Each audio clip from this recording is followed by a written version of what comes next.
হয়, তাহলে ধর্ষণের অভিযোগটা হলো পুলিশ কনস্টেবলের জন্য স্ট্রিক্ট লায়াবিলিটি।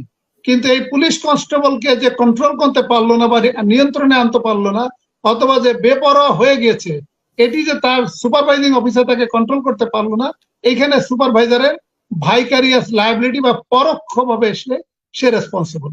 বা আমি যদি কোনো ভালো কাজ করি তাহলে আমার পক্ষে কি কোনো বিবৃতি দিবে, অথবা আমি যদি কোনো বাংলাদেশ পুলিশের পক্ষে কোনো কথা বলতে যে, যদি আমি কোনো ফৌজদারি অপরাধে ইউনাইটেড কিংডমের আইনে যদি জড়িয়ে পড়ি, তাহলে কি বাংলাদেশ পুলিশ সার্ভিস অ্যাসোসিয়েশন কি আমার পক্ষে বক্তব্য দিবে? জনগণের যে গণতন্ত্রের প্রতি কামনা বাসনা ছিল, সেটি আমরা পূরণ করতে পারি নাই, এইটা আমাদের লিমিটেশনের কারণে।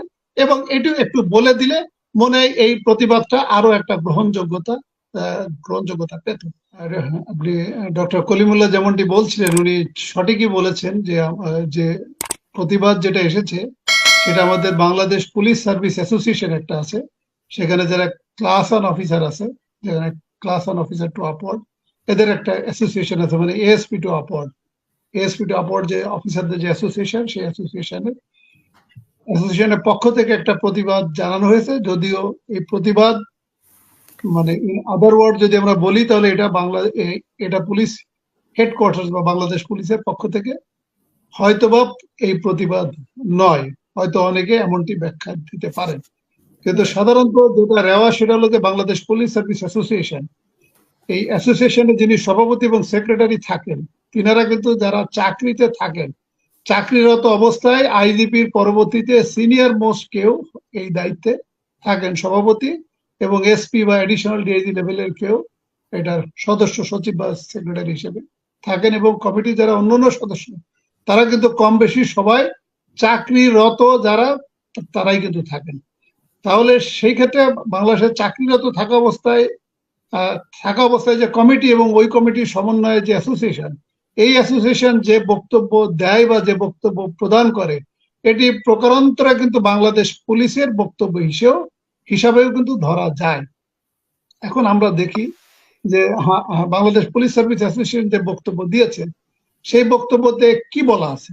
এই বক্তব্যটা 2 পৃষ্ঠার বক্তব্য 2 পেজে আমি পড়েছি, বাট এটার যে মোদ্দা কথা বা যে হিট পয়েন্ট, এখানে প্রথম যে প্যারাগ্রাফে সেখানে লেখা হয়েছে যে সাম্প্রতিক সময়ে প্রিন্ট ও ইলেকট্রনিক মিডিয়া এবং সামাজিক যোগাযোগ মাধ্যমে বাংলাদেশ পুলিশের সাবেক ও বর্তমান সদস্যদের নিয়ে ধারাবাহিকভাবে প্রকাশিত বা প্রচারিত অতিরঞ্জিত রিপোর্ট সম্পর্কে বাংলাদেশ পুলিশ সার্ভিস অ্যাসোসিয়েশনের দৃষ্টি আকৃষ্ট হয়েছে।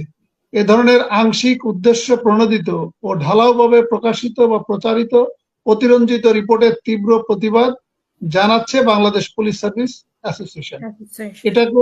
এটাকে বলতে যে পরবর্তীতে বাংলাদেশ পুলিশের, যদিও বলা হচ্ছে বাংলাদেশ পুলিশ সার্ভিস অ্যাসোসিয়েশনের পক্ষ থেকে, কিন্তু এখানে বাংলাদেশ পুলিশের ইতিহাস, ঐতিহ্য এবং বাংলাদেশ পুলিশের যে অবদান, বিশেষ করে 1971 সালে স্বাধীনতা যুদ্ধে বাংলাদেশ পুলিশ যে মানে প্রথম প্রহরে বা প্রথম যে ঝাঁপিয়ে পড়েছিল, সেটা ছিল বাংলাদেশ পুলিশ। এই বিষয়গুলো এখানে আনা হয়েছে। তার মানে এটা বাংলাদেশ পুলিশ সার্ভিস অ্যাসোসিয়েশনের বক্তব্য হলেও এটি প্রকারান্তরে বাংলাদেশ পুলিশেরই মানে ওই বক্তব্য হিসেবে ধরা যায়। এখন আমরা এই বক্তব্য যদি ব্যাখ্যা বিশ্লেষণ করি, তাহলে মানে আমার কাছে যেটা মনে হয়, মানে আমি যদি বাংলাদেশ পুলিশ সার্ভিস অ্যাসোসিয়েশনের দায়িত্বে থাকতাম, সভাপতি বা সেক্রেটারি বা অথবা কমিটিতে থাকতাম, অথবা আমার যদি কোনো মতামত দেওয়ার স্কোপ থাকতো, তাহলে এই যে মানে ঢালাওভাবে এই বক্তব্যটা দিয়ে এটি যাদের বিরুদ্ধে অভিযোগ আসছে তারা কর্মরত এবং সাবেক, তাদের দায়িত্ব কিন্তু বাংলাদেশ পুলিশ সার্ভিস অ্যাসোসিয়েশন কিন্তু নিয়ে নিচ্ছে। কিন্তু এখন বক্তব্য হলো যে কোনো দুর্নীতি বা কোনো ফৌজদারি অপরাধ, এটি কিন্তু ভার্চুয়ালি এটাকে বলে স্ট্রিক্ট লায়াবিলিটি। মানে মানে মানুষ যখন অপরাধ করে, এবং এটা লায়াবিলিটি হলো 2 ধরনের, একটা হচ্ছে স্ট্রিক্ট লায়াবিলিটি, আর একটা হচ্ছে ভাইকারিয়াস লায়াবিলিটি। ভাইকারিয়াস লায়াবিলিটিটা কি আর স্ট্রিক্ট লায়াবিলিটিটা ইউজুয়ালি ফৌজদারি অপরাধ এবং দুর্নীতি অপরাধ যদি হয়ে থাকে, এটি কিন্তু কোনো ডিপার্টমেন্ট কিন্তু এই দায়িত্ব নেয় না। কারণ ফৌজদারি অপরাধের দায়িত্ব 100% আপনার, মানে আপনি করবেন, এটা দায়িত্ব আপনার এবং রাষ্ট্রের কাছে আপনাকে জবাবদিহি করতে হবে। আর ভাইকারিয়াস ওই যে লায়াবিলিটি কোনটা, ভাইকারিয়াস লায়াবিলিটি হচ্ছে বাংলাদেশ পুলিশ এখন যারা চাকরিরত কেউ আছে, এই চাকরিরত কোনো কর্মকর্তা বা কোনো সদস্য কোনো দায়িত্ব পালন করতে যায়, দায়িত্ব পালন করতে যে এবং সরকারি দায়িত্ব পালন করতে যে যদি কোনো সে অপরাধে জড়িয়ে পড়ে এবং সেই অপরাধের ব্যাখ্যা মানে অপরাধের বিষয়ে তার যদি যুক্তিসঙ্গত ব্যাখ্যা বিশ্লেষণ থাকে, তাহলে সেই ক্ষেত্রে বাংলাদেশ পুলিশ এটি দায়িত্ব নিবে। এটি হচ্ছে ভাইকারিয়াস লায়াবিলিটি। ইভেন ইভেন যদি কোনো কনস্টেবল যদি কোনো ফৌজদারি অপরাধে জড়িয়ে পড়ে, সেই ক্ষেত্রে ফৌজদারি অপরাধের দায় স্ট্রিক্ট লায়াবিলিটি 100% হচ্ছে পুলিশ কনস্টেবলের। কিন্তু এই যে পুলিশ কনস্টেবলকে যে কন্ট্রোল করতে পারলো না, যিনি কন্ট্রোলিং অফিসার, ওনারও কিন্তু একটা দায় থাকে, সেটাকে বলা হয় ভাইকারিয়াস লায়াবিলিটি। তার মানে এই কনস্টেবল যদি কোনো ধর্ষণের অভিযোগে অভিযুক্ত হয়, তাহলে ধর্ষণের অভিযোগটা হলো পুলিশ কনস্টেবলের জন্য স্ট্রিক্ট লায়াবিলিটি। কিন্তু এই পুলিশ কনস্টেবলকে যে কন্ট্রোল করতে পারলো না বা নিয়ন্ত্রণে আনতে পারলো না, অথবা যে বেপরোয়া হয়ে গেছে, এটি যে তার সুপারভাইজিং অফিসার তাকে কন্ট্রোল করতে পারলো না, এইখানে সুপারভাইজারের ভাইকারিয়াস লায়াবিলিটি বা পরোক্ষভাবে সে রেসপন্সিবল। এখন যেটা হলো যে মানে এই বিষয়টা যে এই যে প্রতিবাদটা দেওয়া হয়েছে, এখানে পুলিশের চাকরিরত অথবা অবসরপ্রাপ্ত যে সমস্ত কর্মকর্তাদের নামে যে রিপোর্টিং গুলো আসছে, দুর্নীতি বা ফৌজদারি অপরাধের অভিযোগগুলো আসছে, এগুলো আমার কাছে মনে হয় যে এটা তাদেরকে ডিল করতে দেওয়া উচিত। বিশেষ করে যারা রিটায়ারমেন্টে চলে গিয়েছে, এটি বাংলাদেশ পুলিশ সার্ভিস অ্যাসোসিয়েশন বা বাংলাদেশের পুলিশের পক্ষে এটা দায়িত্ব নেওয়াটা কতটুকু সমীচীন অথবা কতটুকু সমীচীন হয়েছে, এটি হয়তো বাংলাদেশ পুলিশ সার্ভিস অ্যাসোসিয়েশনের যারা আছে ওনারা হয়তো বা এটা ভালোভাবে বলতে পারবেন।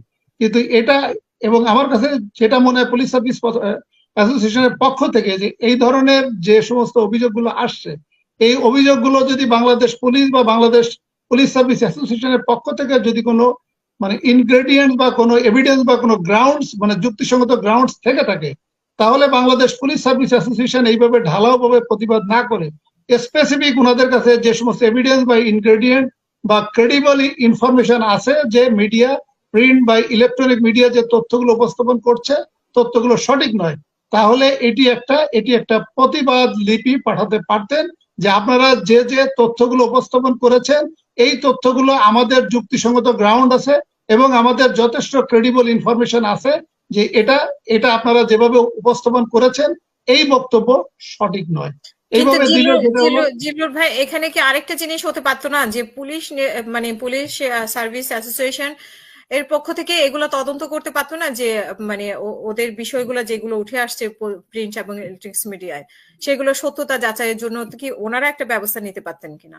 না, আপনি যেমনটি বললেন আমার আলোচনায় আমি যেটা বলছিলাম, যারা রিটায়ার্ড অফিসারের দায়িত্ব বাংলাদেশ পুলিশ সার্ভিস অ্যাসোসিয়েশন বা বাংলাদেশ পুলিশ সার্ভিস অ্যাসোসিয়েশনের যেহেতু যারা কমিটিতে এখন যারা চাকরিরত ওনারাই কিন্তু আছেন, তাহলে সেই ক্ষেত্রে কিন্তু এই দায়িত্বটা নেওয়া মানে বাংলাদেশ পুলিশও ইনডাইরেক্টলি কিন্তু দায়িত্ব নিয়ে নিচ্ছে। তাহলে রিটায়ার্ড অফিসার যারা চাকরিতে চলে গেছে, তাহলে হাসিনা আক্তার, এখন আমি যদি ইংল্যান্ডে থেকে যদি কোনো অপরাধ করি, তাহলে আমার বাংলাদেশ পুলিশ সার্ভিস অ্যাসোসিয়েশন কি আমার পক্ষে কোনো বিবৃতি দিবে? বা আমি যদি কোনো ভালো কাজ করি তাহলে আমার পক্ষে কি কোনো বিবৃতি দিবে? অথবা আমি যদি কোনো বাংলাদেশ পুলিশের পক্ষে কোনো কথা বলতে যে যদি আমি কোনো ফৌজদারি অপরাধে ইউনাইটেড কিংডমের আইনে যদি জড়িয়ে পড়ি, তাহলে কি বাংলাদেশ পুলিশ সার্ভিস অ্যাসোসিয়েশন কি আমার পক্ষে বক্তব্য দিবে? নিশ্চয়ই আমার পক্ষে বক্তব্য দিবে না। তাহলে আপনি যেমনটি বললেন যে যারা চাকরিতে আছে ওদের পক্ষে হ্যাঁ, আপনার যে প্রপোজিশন, আপনার যে প্রপোজাল এটি ভালো। তাহলে যারা চাকরিরত আছে তাদের পক্ষে পুলিশ হেডকোয়ার্টার বা স্বরাষ্ট্র মন্ত্রণালয় ইন্টারনালি এটা একটা ইনকোয়ারি করতে পারতেন এবং ইনকোয়ারি করে যদি দেখতেন যে সমস্ত অভিযোগগুলো উত্থাপিত হয়েছে এই অভিযোগগুলো সত্য নয়, তাহলে ওনারা স্ট্রংলি প্রিন্ট মিডিয়া, সোশ্যাল মিডিয়াতে ওনারা বক্তব্য দিয়ে একটা রিজয়েন্ডার দিয়ে ওনারা বলতে পারতেন যে আপনারা যে সমস্ত বক্তব্য দিয়েছেন এই বক্তব্যগুলো সঠিক নয় এবং প্রকৃত বক্তব্যটা হচ্ছে এইরকম। আর আরেকটি যে বিষয় হলো হাসিনা আক্তার, আপনারা দেখেন যে আমাদের দুর্নীতি দমন কমিশন কিন্তু একটা সাংবিধানিক পদ, একটা সাংবিধানিক এবং কনস্টিটিউশনাল অ্যাপয়েন্টমেন্ট। তাহলে সেখানে বলা হচ্ছে যে দুদক ইভেন সরকার বা মন্ত্রী মিনিস্টার ইভেন প্রধানমন্ত্রীরও যদি চায় তারও কিন্তু দুর্নীতির তদন্ত করতে পারবে যদি তাদের কাছে অভিযোগ উত্থাপিত হয়ে থাকে। তাহলে আমার যদি দুর্নীতি দমন কমিশন আছে, যদি এই সমস্ত কর্মকর্তা সাংবিধানিক বডি, কারণ দুদকের কমিশনারদের শপথ নিতে হয় না, যেহেতু সংবিধানে এটা সন্নিবেশিত নেই। ধন্যবাদ। জি, এখন যেহেতু দুর্নীতি দমন commission quasi judicial or constitutional appointment আমরা যেটাই বলি না কেন, এখন যেহেতু তাদের এই অথরিটি আছে, এই ক্ষমতাটা আছে, তাহলে যদি এই সমস্ত রিটায়ার্ড কর্মকর্তাদের অভিযোগ যদি সত্য না হয়ে থাকে, তাহলে তো ওনারা ইনকোয়ারি করে তো বলবেন যে না, তাদের বিরুদ্ধে অভিযোগ পাওয়া যায় নাই। তাহলে বরং এটি হলে ভালো হতো। আর আমাদের যে বাংলাদেশ পুলিশ সার্ভিস অ্যাসোসিয়েশনের পক্ষ থেকে যে প্রতিবাদে বা বাংলাদেশ পুলিশের পক্ষে যে কথাগুলো বলা হয়েছে, একটি কথা অবশ্যই একটু বললে ভালো হতো, যদিও এই ধরনের কথা বলার সাহসী কর্মকর্তা আমাদের চাকরিতে নাই। সেটি হলো হয়তো বলতে পারতেন যে আমরা এতগুলো কাজ করেছি, কারণ ওনারা বাংলাদেশ পুলিশ ভালো ভালো কাজগুলো করেছে এগুলো বলেছেন, বাট একটি কথা বলা উচিত ছিল যে আমরা 2014 সালের নির্বাচন, 2018 নির্বাচন এবং 2024 নির্বাচন আমাদের সাংবিধানিক বাধ্যবাধকতা এবং সরকারের চাপের কারণে এবং অন্য দল নির্বাচনে আসতে পারে নাই, এই কারণে আমাদের জনগণের যে চাহিদা ছিল বা জনগণের যে অ্যাসপাইরেশন ছিল এবং জনগণের যে গণতন্ত্রের প্রতি কামনা বাসনা ছিল, সেটি আমরা পূরণ করতে পারি নাই, এইটা আমাদের লিমিটেশনের কারণে। এবং এটি একটু বলে দিলে মনে হয় এই প্রতিবাদটা আরো একটা গ্রহণযোগ্যতা পেত।